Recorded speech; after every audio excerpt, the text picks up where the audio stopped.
Dans cette petite maison habite un retraité de 69 ans. Il touche moins de 1 000 € de retraite par mois et risque aujourd'hui le surendettement. 2 pompes à chaleur lui ont été vendues. La première alimente un chauffage pour sa chambre, la seconde un ballon d'eau chaude. Tout a commencé par un simple démarchage téléphonique. Ce sont tout à fait de jeunes commerciaux. Bon, je leur ai fait confiance. Et malheureusement, je pense que j'aurais dû être beaucoup plus attentif que j'ai été. Sa facture d'électricité a presque doublé. Pour comprendre l'origine du problème, nous avons demandé à un artisan chauffagiste de se déplacer chez Michel Boulesté en compagnie du représentant d'une association de consommateurs. Bon, il y a eu quelques coups de peinture. Oui, mais ça isole pas, monsieur Boulesté. Oui, je sais bien, mais... Je veux dire, proprement dit, il n'y a pas eu d'isolation par l'intérieur, par l'extérieur. Non.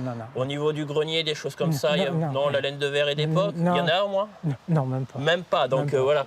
La maison n'est pas isolée et le ballon d'eau chaude de 270 litres semble surdimensionné pour une personne seule.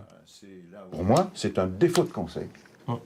C'est un défaut de conseil. Vous l'auriez installé ça, Thierry ?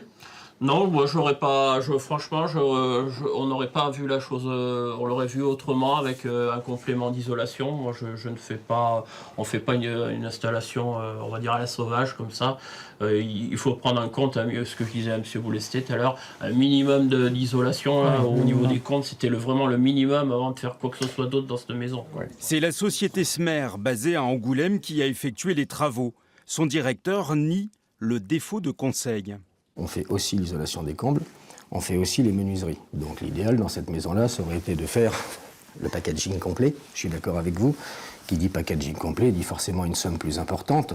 L'urgence, c'était pour lui, puisque c'est ce qu'il a demandé, d'avoir de l'eau chaude, et je pense que c'est quelque chose qui peut se comprendre, on est d'accord.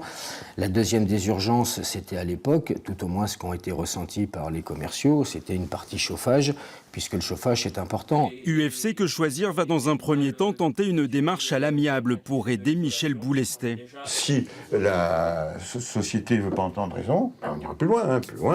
On sera obligé d'aller en justice. La société Smer propose pour l'heure à son client de mesurer la consommation de ses appareils et de l'indemniser en cas de dysfonctionnement.